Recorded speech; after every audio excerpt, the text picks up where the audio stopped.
যুক্তরাজ্যের জাতীয় নিরাপত্তা উপদেষ্টার সাথে ডক্টর ইউনূসের বৈঠক, সংস্কারের সহযোগিতার আশ্বাস কমনওয়েলথের। ইউনূস তারেক বৈঠক দেশের রাজনীতিতে সুবাতাস বয়ে আনবে, বললেন রিজভী। সিদ্ধান্ত আসতে পারে ভোটের তারিখের। আবারও চোখ রাঙাচ্ছে করোনা প্রতিরোধে স্বাস্থ্য অধিদপ্তরের 11 নির্দেশনা। হাসপাতালে চালু হচ্ছে পরীক্ষা। এবং পদ্মার ভাঙন রোধে স্থায়ী বাঁধ নির্মাণের উদ্যোগ নেবে সরকার। অবৈধ ড্রেজিং বন্ধে কঠোর ব্যবস্থা নেওয়ার নির্দেশ 2 উপদেষ্টার।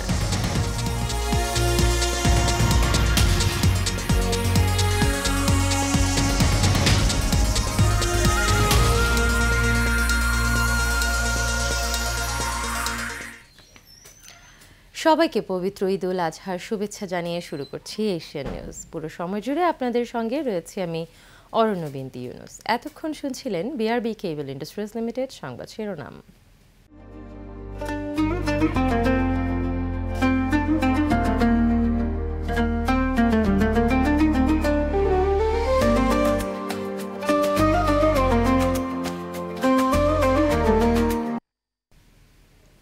এবারে থাকছে বিস্তারিত।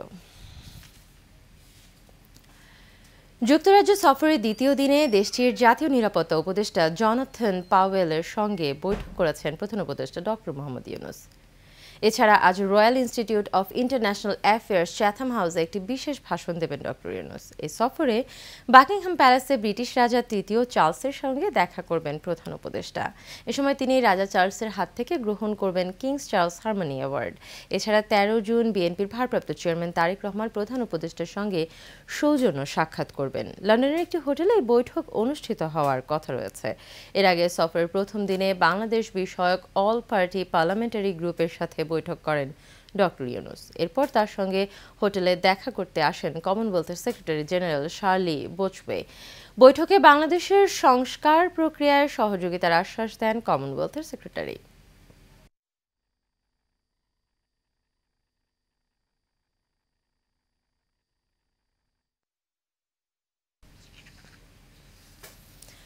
গোটা জাতি লন্ডনে ডক্টর ইউনূস এবং তারেক রহমানের বৈঠকের দিকে তাকিয়ে আছে। ঐতিহাসিক এই বৈঠক দেশের রাজনীতিতে সুবাতাস বয়ে আনবে বলে মন্তব্য করেন বিএনপির সিনিয়র যুগ্ম মহাসচিব রুহুল কবির রিজভী। দুপুরে বিএনপির নয়াপল্টনস্থ কেন্দ্রীয় কার্যালয়ে সাংবাদিকদের সাথে মতবিনিময়কালে তিনি এসব কথা বলেন। তিনি বলেন, ইতিমধ্যে ডিসেম্বর নির্বাচনের যৌক্তিকতা তুলে ধরেছে বিএনপি। যৌক্তিক সময়েই নির্বাচন হবে বলে জাতি প্রত্যাশা করে। এই বৈঠকে আলোচনার মধ্য দিয়ে নির্বাচন সহ সকল সমস্যার সমাধান হবে বলেও প্রত্যাশা ব্যক্ত করেন তিনি। সময় যেহেতু বড় বড় শহরগুলো থেকে মানুষ তার নিজের গ্রামের বাড়িতে চলে যায়, শহরগুলো অনেকটা ফাঁকা থাকে। এই সুযোগে সমাজ বিরোধীরা তারা নানা ধরনের অপকর্মে লিপ্ত থাকে। তো সেই সময়ে যদি ব্যাপক তৎপর থাকতো আইন শৃঙ্খলা বাহিনী, তাহলে এই দুর্বৃত্তরা এই ধরনের কাজ করার সুযোগ পেত না। দেশে সম্প্রতি করোনা ভাইরাস সংক্রমণের হার বৃদ্ধি পাওয়ায় তা প্রতিরোধে 11 দফা নির্দেশনা দিয়েছেন স্বাস্থ্য অধিদপ্তর। দুপুরে স্বাস্থ্য অধিদপ্তরের এক সংবাদ সম্মেলনে অধিদপ্তরের মহাপরিচালক অধ্যাপক ডক্টর মোহাম্মদ আবু জাফর এই 11 দফা নির্দেশনা পড়ে শোনান। লিখিত বক্তব্যে তিনি বলেন, ভাইরাসজনিত সংক্রমণের হার বৃদ্ধি পেয়েছে। করোনা ভাইরাসের কয়েকটি নতুন সাব ভ্যারিয়েন্ট ইতোমধ্যে চিহ্নিত হয়েছে। আন্তর্জাতিক ভ্রমণকারীদের মাধ্যমে বাংলাদেশে করোনা ভাইরাসের সংক্রমণের বিস্তার প্রতিরোধে দেশের সকল স্থল, নৌ, বিমানবন্দরের IHR ডেস্কসমূহের নজরদারি এবং স্বাস্থ্যবিধি মেনে চলার বিষয়গুলো জোরদার করা হয়েছে। এমতো অবস্থায় সকলকে স্বাস্থ্যবিধি মেনে চলার পাশাপাশি মাস্ক পরা এবং জনসমাগম এড়িয়ে চলার পরামর্শ দেওয়া হয়েছে। এছাড়া দেশের বিভিন্ন হাসপাতালে আবারও করোনা পরীক্ষা চালু করা হচ্ছে বলেও জানানো হয় ব্রিফিংয়ে। আপনাদের জানাচ্ছি,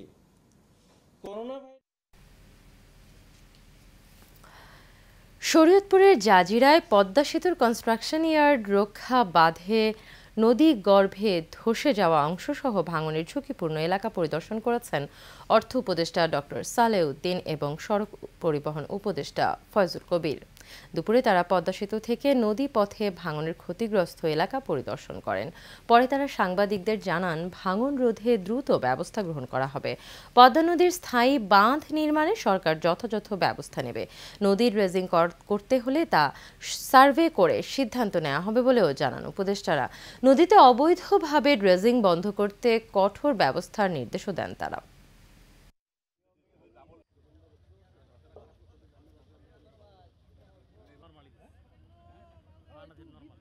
এখানে হঠাৎ করে এখানে ওই খনন করলে কিন্তু সমস্যার সমাধান হবে না। ওই জন্য ওরা পানির গতি প্রবাহ এবং শুধু এই এখনকার না, গত 10 বছরের গতি প্রবাহ, পানির গতি প্রবাহ দেখবেন, নদীর স্রোতে অ্যানালাইজ করবেন, অ্যানালাইজ করে তার একটা সমাধান দেবে। মানে গুরুত্ব সহকারে এটা জিনিসটা দেখছি, এই জন্য আমরা আসছি এখানে। দেখার পর দেখলাম যে এখন আপাতত বাঁধ স্যান্ড ব্যাগ দিয়ে এটা প্রোটেক্ট করছে, একটা পানি উন্নয়ন বোর্ডের লোকজন কাজ করছে। এবং আমরা বলেছি যে পার্মানেন্ট সলিউশন যেন হয়, মানে বারে বারে যেন না ভাঙে। উপদেষ্টা আসিফ মাহমুদের পিএস এর বিরুদ্ধে তদন্তের পাশাপাশি আসিফ মাহমুদের বিরুদ্ধেও তদন্তের দাবি জানিয়েছেন গণ অধিকার পরিষদের সাধারণ সম্পাদক রাশেদ খান। সকালে ঝিনাইদহ শহরের একটি রেস্টুরেন্টে সাংবাদিকদের সাথে মতবিনিময় সভায় তিনি এ দাবি জানান। ছাত্র জনতার আন্দোলনের মাধ্যমে সরকার গঠন হয়েছে উল্লেখ করে রাশেদ খান বলেন, এ সরকার এককভাবে সিদ্ধান্ত নিচ্ছে, যা গ্রহণযোগ্য না। একক এই সিদ্ধান্ত স্বৈরাচারী শেখ হাসিনার আচরণকে মনে করিয়ে দিচ্ছে বলেও মন্তব্য করেন তিনি।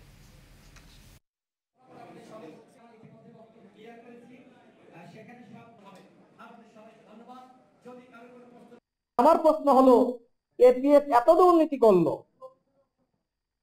আমাদের মাননীয় উপদেষ্টা আসিফ মাহমুদ তিনি জানতেন না? আমি সরকারের কাছে দাবি রাখতে চাই, যেমনি ভাবে তদন্ত হচ্ছে এপিএস মর্জেনকে নিয়ে, ঠিক একইভাবে আসিফ মাহমুদের মন্ত্রণালয়ে সব থেকে বেশি দুর্নীতি গণমাধ্যমে প্রকাশিত হয়েছে, তার বিরুদ্ধে তদন্ত হতে হবে। শুধুমাত্র তিনিই নন, প্রত্যেকটা উপদেষ্টার বিরুদ্ধে তদন্ত হতে হবে।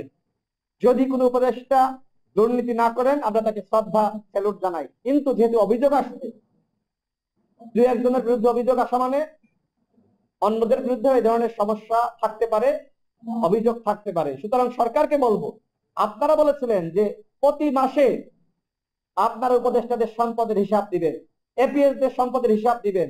আপনারা নাকি মিনিস্ট্রিতে বলেছিলেন যে কর্মকর্তাদের প্রতি মাসের হিসাব দাখিল করতে হবে। এটি বলার পরে কোন মিনিস্ট্রি সম্পদের হিসাব দিয়েছে? ঈদের পঞ্চম দিনেও রাজধানী ছেড়ে গ্রামের বাড়ির উদ্দেশ্যে যাচ্ছেন অনেকে। দেরিতে হলেও প্রিয়জনের সাথে দেখা করার আনন্দ ছিল তাদের চোখে মুখে। কেউ কেউ আবার ছুটি শেষে পা রাখছেন ব্যস্ত এই নগরীতে। এদিকে ঈদযাত্রা নির্বিঘ্ন করতে ৭৫টির বেশি ট্রেন চলছে বলে জানান রেলওয়ে কর্তৃপক্ষ। জানান, সরকারি ছুটি বাকি থাকায় রাজধানীমুখী মানুষের চাপ অনেকটাই কম। লতিফ চৌধুরীর ক্যামেরায় কাউসার আহমেদের রিপোর্টে দেখুন বিস্তারিত। কমলাপুর রেলওয়ে স্টেশনের এই স্রোত নারী টানে বাড়ির পানে ফেরা মানুষের। ঈদের আমেজ অনেকটাই কেটে গেলেও এসব মানুষের ঈদের আনন্দ কমতি ছিল না চোখে মুখে। একই চিত্র বাসেও, সবখানেই ছিল বাড়ি ফেরা মানুষের ভিড়। তবে কেউ কেউ আবার ছুটি কাটিয়ে ফিরছেন ব্যস্ত নগরীতেও। জরুরি সেবা ঈদের অন্যের আনন্দ নিশ্চিত করতে নিজের আনন্দকে বিসর্জন দেয় এসব মানুষেরা এখন বাড়িতে যাচ্ছেন বলে জানান তারা। দেরিতে হলেও বাড়িতে যাওয়ার আনন্দ কোনো অংশে কম ছিল না তাদের। আমরা যে যাত্রী সেবার কাজ করি, আমরা যাত্রীদের সেবা দিতে পারছি, এটাই আমাদের আনন্দ। বিভিন্ন কাজ ছিল যার কারণে যেতে পারি নাই, এখন একটু সুযোগ হয়েছে আর ছুটি হয়েছে যার কারণে যেতে পারছি। পরিবার পরিজনের সাথে একাতে করতে পারি নাই, মা বাবার সাথে কষ্ট আছে। আজকে তেমন খুব পার্টিকুলার রিজন না, কিন্তু হচ্ছে এতদিন ধরে হচ্ছে যে আশা হয়েছিল, মাঝখানে আবার হচ্ছে ফ্যামিলি মেম্বার একটু অসুস্থ হয়ে গেছে, কিন্তু ওই কারণে হচ্ছে যাওয়া আর কি। এদিকে রেলওয়ে স্টেশন ম্যানেজার বললেন, প্রতিদিন ৬৫,০০০ যাত্রীর যাতায়াত নিশ্চিত করছেন তারা। নির্বিঘ্নে এসব যাত্রীদের গন্তব্যস্থলে পৌঁছে দিতে কাজ করছেন রেলওয়ে কর্তৃপক্ষ। যাত্রীর চাপ যেটা আমরা ঈদ যাত্রায় দেখেছিলাম, সেই তুলনায় ফেরত যাত্রায় যাত্রীর চাপ কিছুটা কম, কারণ ঈদ পরবর্তী সময়ে একটা লম্বা ছুটি ছিল, ছুটিটা এখনও চলছে। যাত্রী সাধারণ হয়তোবা শেষের দিকে একটু যাত্রীর চাপ বেশি দেখা দিতে পারে। বলছিলেন করোনা ভাইরাস বেড়ে যাওয়ায় সে ব্যাপারে বাড়তি নিরাপত্তা এবং মাস্ক নিশ্চিতেও কাজ করে যাচ্ছেন তারা। জানেন, রেলপথ মন্ত্রণালয় থেকে একটা প্রজ্ঞাপন করা হয়েছে যে স্বাস্থ্যবিধি মেনে এবং মাস্ক পরিধান করে চলাচলের জন্য। এ ব্যাপারে রেলওয়ে কর্মকর্তা কর্মচারী এবং যাত্রী সাধারণ উভয়ের জন্য এটা প্রযোজ্য। তো আমরা যারা রেলওয়ে কর্মকর্তা কর্মচারী তারা অনেকেই মাস্ক পরিধান করা শুরু করেছে। আর যাত্রী সাধারণকে স্টেশনের পিএস সিস্টেম এবং ট্রেনের পিএস সিস্টেমের মাধ্যমে অবগত করা হচ্ছে স্বাস্থ্যবিধি মেনে এবং মাস্ক পরিধান করার জন্য। শিডিউল বিপর্যয় না থাকায় স্বস্তি ছিল যাত্রীদের চোখে মুখে। কাউসার আহমেদ, এশিয়ান টেলিভিশন, ঢাকা। পাবনার ঈশ্বরদীতে কাভার্ড ভ্যানের ধাক্কায় মোটরসাইকেলের 2 আরোহী এবং এক পথচারী সহ 3 জন নিহত হয়েছেন। এ ঘটনায় আরও একজনকে আহত অবস্থায় হাসপাতালে ভর্তি করা হয়েছে। সকাল 8:30টার দিকে উপজেলার দাসুরিয়া ইউনিয়নের মুন্নার মোড়ের তেল পাম্পের পাশে এই ঘটনা ঘটে। নিহতরা হলেন নাটোর সদর উপজেলার অবসরপ্রাপ্ত বিজিবি সদস্য মফিজুল ইসলামের স্ত্রী সুবর্ণা খাতুন এবং মেয়ে পূর্ণতা এবং উপজেলার সলিমপুর ইউনিয়নের মীরকামারী মুন্নার মোড় এলাকার মৃত আবেদ আলী মণ্ডলের ছেলে আনিসুর রহমান।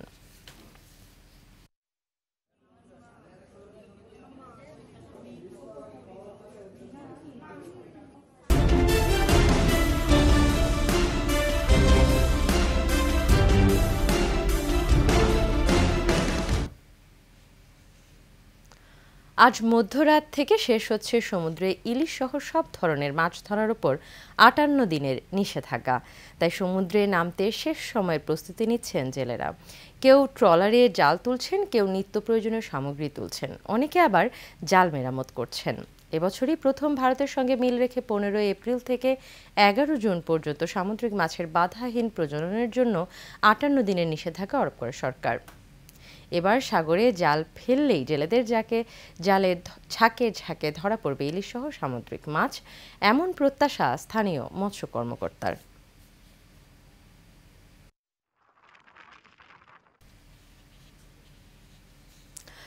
গাইবান্ধার সুন্দরগঞ্জে আলোচিত বিএনপি নেতা ইলিয়াস মিয়া হত্যার ঘটনায় স্বপ্না বেগম নামে একজনকে আটক করেছে পুলিশ।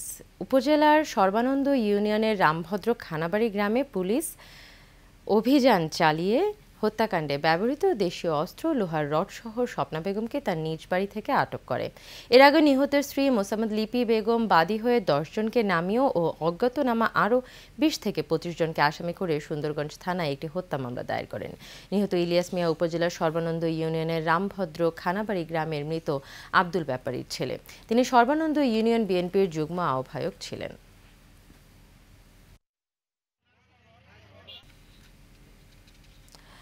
কুষ্টিয়া সদর উপজেলায় এক যুবককে গুলি করে হত্যা করেছে দুর্বৃত্তরা। মঙ্গলবার রাত 9টার দিকে উপজেলার মধুপুর পশুহাট সংলগ্ন কুষ্টিয়া ঝিনাইদহ মহাসড়কের পাশে গুলিবিদ্ধ লাশটি পড়ে থাকতে দেখে পুলিশকে খবর দেয় স্থানীয়রা। ঘটনাস্থল থেকে একটি শটগান, কয়েকটি গুলি এবং মোটরসাইকেল জব্দ করা হয়েছে। নিহত টুটুল হোসেন ওই গ্রামের প্রয়াত বীর মুক্তিযোদ্ধা তুরাব হোসেনের ছেলে। তিনি দীর্ঘদিন প্রবাসে থেকে দেশে ফিরে স্থানীয় বাজারে একটি দোকান চালাতেন।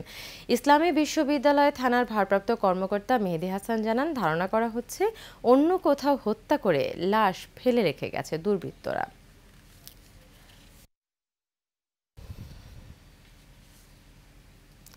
ভোলার তেঁতুলিয়া নদীতে নিখোঁজের 2 দিন পর শিশুর লাশ উদ্ধার করা হয়েছে। গতকাল বিকেলে সদরের ভেলুমিয়া ইউনিয়নের বনঘাটা এলাকায় নদী থেকে কোস্টগার্ডের ডুবুরি দল লাশটি উদ্ধার করে। কোস্টগার্ড জানিয়েছে, গত সোমবার সকাল 8টায় নদীর তীরে খেলার সময় 6 বছর বয়সী একটি শিশু হঠাৎ করে নদীতে পড়ে নিখোঁজ হয়। পরে কোস্টগার্ডের উদ্ধারকারী দল ঘটনাস্থলে পৌঁছায় এবং সার্চ অ্যান্ড রেস্কিউ অভিযান শুরু করে। দীর্ঘ অনুসন্ধানের পর 10 জুন বিকেল 5:30টায় বনগাটা এলাকায় তেঁতুলিয়া নদী থেকে নিখোঁজ শিশুর মরদেহ উদ্ধার করা হয়েছে। নিহত শিশু আখি খাতুন ভোলা সদর উপজেলার চর চন্দ্রপ্রসাদ ইউনিয়নের বাসিন্দা বিল্লাল মালের মেয়ে। এ পর্যায়ে থাকছে প্রবাস সংবাদ।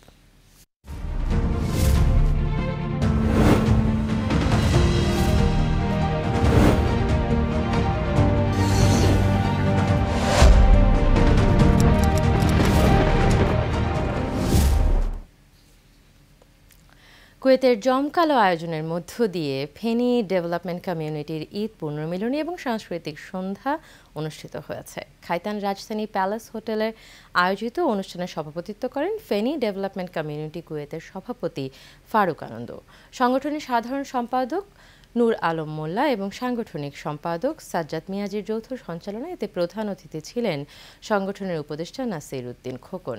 বিশেষ অতিথি ছিলেন আমির হোসেন মুন্সি, আবুল বাশার এবং বাংলাদেশ কমিউনিটি কুয়েতের সভাপতি মুরাদুল হক চৌধুরী।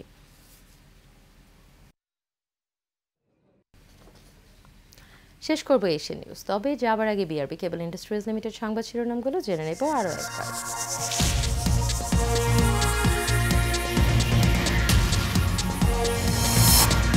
যুক্তরাজ্যের জাতীয় নিরাপত্তা উপদেষ্টার সাথে ডক্টর ইউনূসের বৈঠক, সংস্কার সহযোগিতার আশ্বাস কমনওয়েলথের।